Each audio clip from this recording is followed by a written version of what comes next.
Filiale d'Ekes Granini Group, Ekes Granini France est le numéro 1 sur le marché des jus de fruits ambiants. Son succès s'appuie sur une expertise unique du fruit et un portefeuille de marques d'exception comme Joker, Réa et Granini. Berceau historique de la marque Joker, le site de Mâcon produit 100 millions de litres de jus de fruits par an sur 4 lignes de fabrication. Le démarrage de la nouvelle ligne Ovaline a été le terrain d'application de la formation Action d'Alimentec Théo. L'action qui avait été engagée par Alimentec nous avait intéressé dans le sens où on appréhende les problèmes au niveau des postes de travail, mais avec une démarche assez large, parce que généralement on s'aperçoit qu'on fait nos investissements et après l'utilisation des équipements n'est pas toujours aussi facile que ce qu'on aurait imaginé. Nous, quand on s'est engagé dans cette démarche, c'était d'abord pour justement avoir une action assez concrète qui nous permette d'avoir un peu une méthodologie de travail en groupe. Donc là, il s'avérait que la méthode présentée par le cabinet Théo avait justement cet avantage de faire travailler des utilisateurs terrain, donc de bien les impliquer dans la démarche et donc de cette façon d'arriver plus vite à un résultat. Le groupe projet devait dans un premier temps comprendre le travail sur ligne. On a demandé à chacun des salariés de pouvoir réfléchir à décrire chacune des missions en termes d'activité. C'est-à-dire, je dois mettre des bouchons dans une trémie, je me baisse, je prends le carton, j'ouvre le carton, je le découpe, avec quoi je le découpe, combien pèse le carton, combien de fois je répète ce mouvement dans la journée. Donc voilà, on a fait vraiment un travail de recherche assez minutieux sur tous les postes et sur toutes les activités. Au départ, on a mis longtemps parce qu'on attendait en fait des opérateurs, après leur avoir expliqué ce qu'on attendait d'eux, qu'ils puissent le faire pendant leur temps de travail. Or, ce n'était pas possible.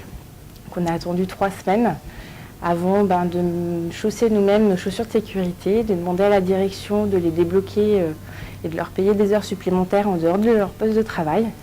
Et puis on est allé avec eux comprendre leur métier. Donc nous on prenait des notes, on posait des questions pour essayer de décortiquer un petit peu tous leurs mouvements. Et donc pour chaque tâche qu'on avait prédécoupée sur le fonctionnement de la ligne, on a donné le tableau vierge avec juste 2-3 tâches, possibilité aux pilotes ou aux machinistes auxquels on demandait le travail de rajouter des tâches en fonction de ce qu'ils voyaient et de détailler chaque tâche en activités différentes. Donc suite à ce travail-là, qu'on a resynthétisé dans un tableau global, en fait on a redemandé au groupe de coter à travers toutes ces tâches la pénibilité au travail en s'axant fortement sur la problématique TMS en fait. Donc que ça soit aussi bien au niveau de la manutention, de la circulation, donc à différents niveaux, je reprends des contraintes de temps, après toute une partie vraiment gestes et postures. Voilà, donc on va dire un listing à peu près global pour juger de la pénibilité du travail. Quand on y a mis en place, la ligne elle venait d'être faite à Mâcon, donc on venait d'être sur le poste. Donc on ne savait pas trop encore les endroits critiques. Sensibles. Voilà. Donc il nous a fallu un peu de temps pour cerner les problèmes réels qu'il y avait sur la ligne, surtout au niveau du suremballage. Et par rapport à ça, nous avons pu remplir au fil du temps les fiches que nous avait données. On a été bien impliqués en tout cas. Du fait qu'on était déjà les acteurs principaux, quoi, donc c'est nous qui pouvions dire ce qui était bien, ce qui n'était pas bien, quoi. Et on se passait surtout les consignes entre équipes, quoi.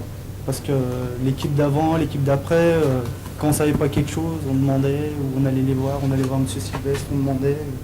Et l'objectif était d'aller voir sur toutes les tâches, lesquelles cotaient le plus fortement, et de se dire, à partir de là, comme tout le monde y a participé, chacun a noté, on a fait la somme, la tâche qui apparaît avec un point 400 alors que les autres sont à 2, c'est cette tâche-là sur laquelle il faut aller travailler. Donc ensuite, on a réalisé, par rapport à la méthode qui nous avait été enseignée, des schémas à 5 carrés. C'est-à-dire qu'on reprenait l'activité qui avait été choisie en redéfinissant quelles sont les conditions d'exécution, les effets sur l'homme.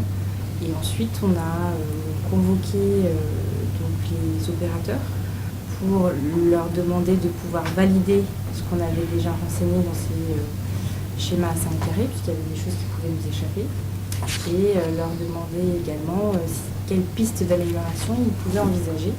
Donc le schéma à 5 carrés de la piste alimentation en bouchon, donc en fait on reprend la tâche et auquel on associe en préambule les activités liées à cette tâche. Le projet a rempli les conditions d'exécution et les effets sur l'homme, histoire d'avoir une vision globale de ce qui se passe sur la ligne. La partie liée à l'opérateur, donc quel type d'opérateur travaille sur ce poste. Les effets sur l'homme, donc au niveau des risques, donc les risques d'embalgite, torsion latérale, etc.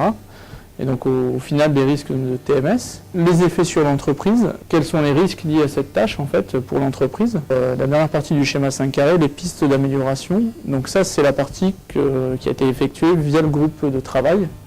Donc on a convoqué pour déjà valider les étapes précédentes du schéma 5 carrés et remplir les pistes d'amélioration via une réunion de brainstorming, on va dire classique.